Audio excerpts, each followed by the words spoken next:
I still remember that morning as if it were carved into my soul, every second of it stretching into forever. The alarm clock rang at 4:45 a.m., but I had already been awake for hours, lying in the dark, staring at the ceiling. The house felt strangely still, as though it, too, was holding its breath. But somewhere in the kitchen, I could hear the faint clink of a spoon against a cup. I knew immediately it was Ion. He was always the first one awake, even when we were kids. Always the one sneaking into the kitchen for a glass of milk or waking me up for a game of cricket in the front yard before school. But that morning felt different. He wasn't sneaking. He wasn't laughing. He was leaving. I forced myself out of bed and padded down the hall, every step heavy. When I entered the kitchen, the smell of strong chai hit me first, and then I saw him sitting there in his crisp army uniform, back straight, hair neatly trimmed, a picture of discipline and resolve. His duffel bag sat by the door, zipped up, ready to go. The sight of it made my throat tighten. "You're up early," he said, glancing at me with a small smile. I shrugged and sat across from him. My chest felt tight, as though if I tried to speak, my voice would crack. "You didn't sleep either, did you?" he asked softly. I shook my head. He pushed the extra cup of chai toward me. The steam rose between us, and for a moment it felt like we were just two siblings sharing an early morning before school, like we used to. "You know," he began, his voice gentle, "I've been thinking about this day for months, but now that it's here, it doesn't feel real." "It feels too real," I admitted, my voice barely above a whisper, like the world decided to grow up overnight. He chuckled, but it was a short, quiet laugh. Then he reached across the table and ruffled my hair, just like he had done since we were little. "Hey, it's not goodbye. It's just see you later." I wanted to believe him, but I couldn't shake the fear gnawing at me. The news was always full of stories about soldiers who didn't come home. "You're going to be safe, right?" I asked suddenly, almost childishly. He looked at me for a long moment, then nodded. "I'll do everything I can to come back. I promise." Before I could say anything else, Mom appeared, already dressed, her prayer beads in her hand. She looked composed, but I knew her heart was as heavy as mine. She placed a hand on Ion's shoulder. "Oh, Beta, eat something before we go. You can't leave on an empty stomach." Ion smiled and obeyed, but I could tell he was eating just to make her feel better. I barely touched my food, my stomach twisting with anxiety. The drive to the station was the longest drive of my life. The streets were still half asleep, the sun barely peeking over the horizon, painting everything in pale gold. Mom sat in the front, silently mouthing prayers. I sat next to Ion in the back seat, our shoulders touching. I gripped his hand so tightly that my knuckles turned white. "You'll have to let go eventually," he teased gently. "Not yet," I said quickly, my voice cracking. He didn't say anything after that, just let me hold on. When we reached the station, the platform was already busy. Other families were there, some smiling bravely, some crying openly. The air buzzed with the sound of chatter, footsteps, and the occasional whistle of a train. I felt like everything was happening in slow motion. Ion got out of the car, slung his bag over his shoulder, and turned to us. He hugged Mom first, holding her longer than usual. She whispered something in his ear, and I saw his jaw tighten, but he nodded. Then it was my turn. For a moment, I just stood there, frozen. How do you say goodbye to someone who has been your best friend, your protector, your partner in crime since the day you were born?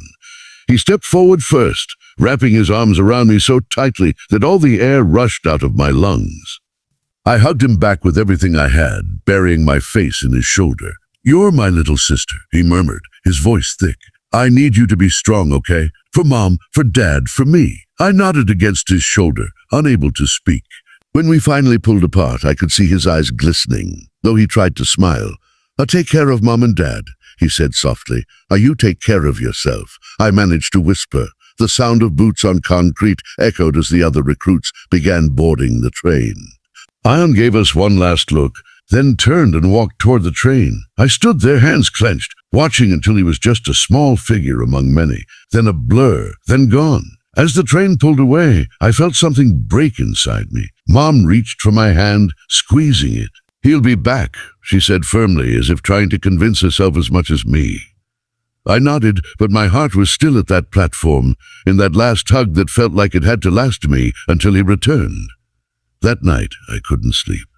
His room was empty, but it still smelled like him, like his cologne, his books, his old cricket bat leaning in the corner. I sat on his bed, clutching the pillow to my chest, and for the first time I let myself cry. The house felt emptier than ever after Ian left, as if his laughter had been the glue holding the walls together. The first few days passed in a haze.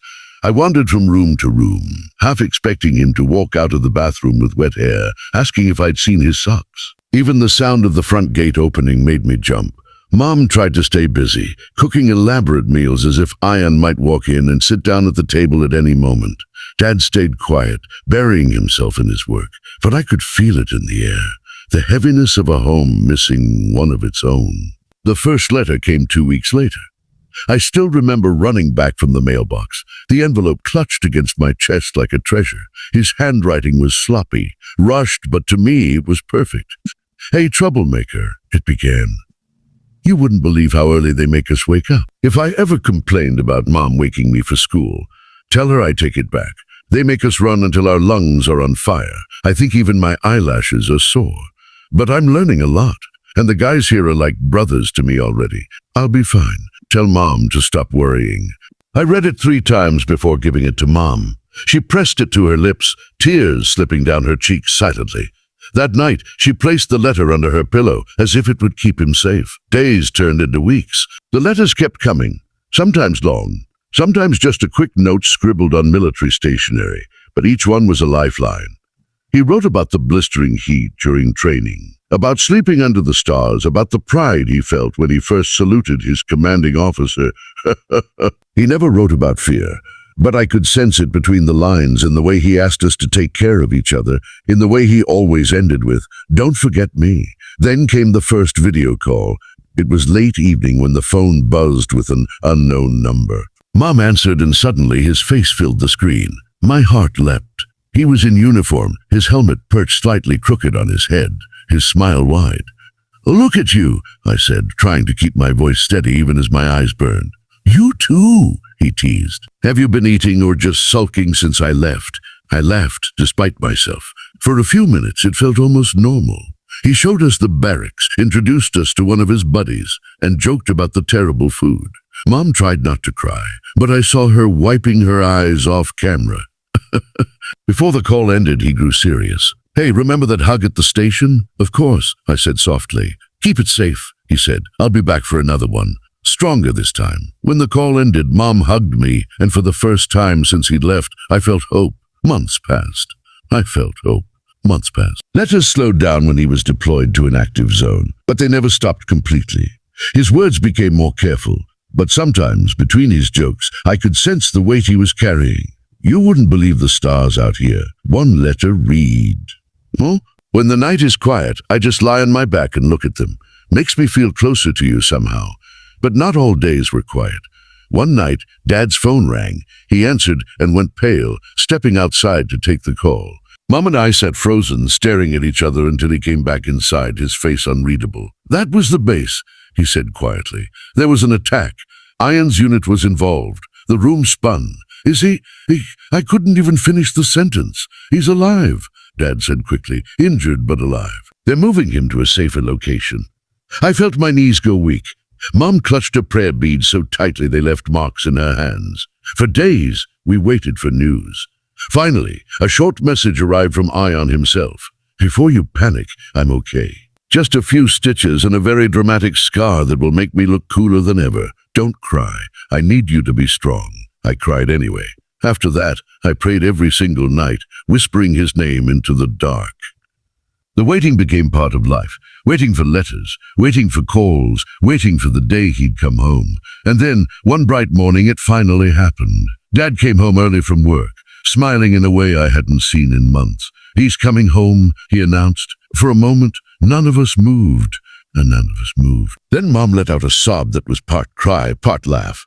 I felt something burst in my chest, relief, joy, disbelief all tangled together. We spent the next day preparing the house like we were expecting royalty. Mom cooked all his favorite dishes. I cleaned his room until it sparkled. Even Dad seemed lighter, humming under his breath. When we finally drove to the station, my heart was racing so hard I thought it might burst. The platform was crowded again, just like that morning months ago. But this time, instead of dread, I felt anticipation bubbling in my chest. And then I saw him. He was stepping off the train, taller somehow, broader, his uniform neat, his duffel bag slung over his shoulder. His face was tan, his jaw a little sharper, but his eyes were the same. When he spotted us, his whole face lit up. I didn't wait.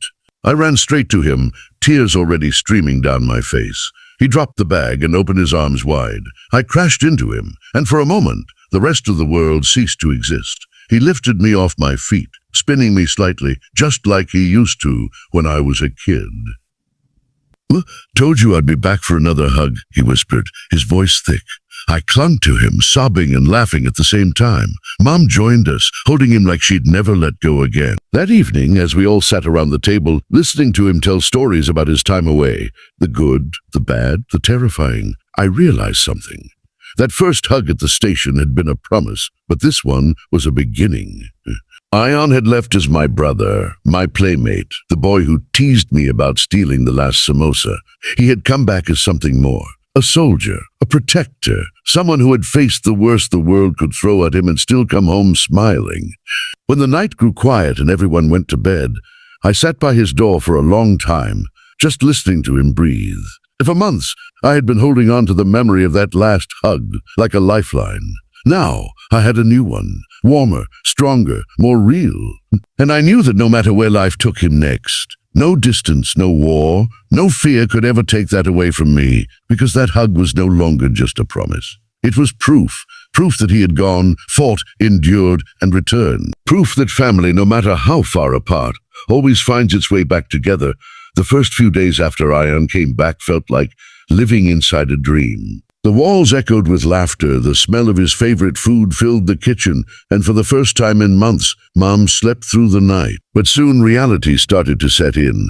I noticed it first in the small things, the way Ion would flinch at loud noises, or how he stayed awake late at night, sitting on the porch, staring at the road as if expecting something. Once, when a car backfired outside, he froze in the middle of the hallway, his jaw clenched, breathing shallow until Dad gently called his name. I pretended not to notice at first. I thought maybe it would go away with time. But one night, I heard him cry out in his sleep. When I peeked into his room, he was sitting upright, drenched in sweat, clutching the blanket in his fists. "Bye," I whispered, stepping inside. He blinked, disoriented, then forced a smile. "Sorry, did I wake you? A nightmare?" Or something like that. He patted the space next to him. "Sit for a bit." I climbed onto the bed. For a moment, we just sat in silence, listening to the crickets outside. "You don't have to talk about it," I said softly. But he surprised me by speaking. "There's a lot I can't talk about. Not because I don't want to, but because I don't want you to carry it. Some of the things I saw, I can't unsee them. I can't make them less real." My throat tightened. "You don't have to protect me from everything, you know." He looked at me then, his eyes tired but kind. "I do. You're my little sister. That's my job." After that, I made it my mission to bring him back. Not just physically, but emotionally. I dragged him to late-night tea stalls, convinced him to join Dad and me for weekend cricket games, forced him to watch bad comedy shows with me until he laughed so hard his stomach hurt. Slowly, something shifted. The shadows under his eyes faded, and he started sleeping more. He even began telling us stories from deployment. Not just the light-hearted ones about pranks with his unit, but the heavier ones, too. One evening, as we all sat in the living room, Ion's voice grew quiet. "There was a boy," he began. "He couldn't have been more than 17. Reminded me of you, actually." I glanced at him, surprised. He was part of the local unit we worked with. Brave kid, always smiling even when things got bad. One night, there was an ambush. He didn't make it. Ion's hands tightened around his tea mug. I carried him back myself. Couldn't leave him there. The room went silent. Mom's eyes glistened and Dad put a hand on Ion's shoulder. "That's why you flinch at fireworks," I whispered, finally understanding. He nodded. Every sound takes me back there for a second.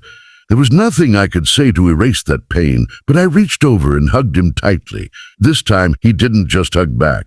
He broke down. His tears soaked into my shoulder, and I realized then that this was the hug he had really been waiting for.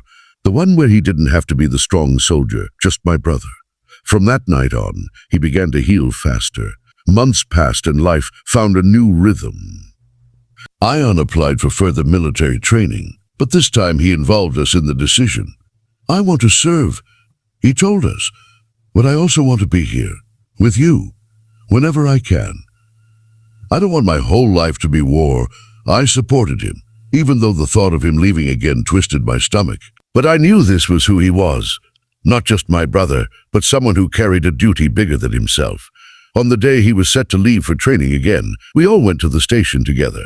This time, there was no dread, no silence, just pride. When it was my turn to say goodbye, I wrapped my arms around him and held on tight. To come back with another scar, I teased, trying to keep my tears in check. Just so you have another story to tell. He laughed softly. A deal. But next time I want the scar to be from something less dramatic, like falling off a truck.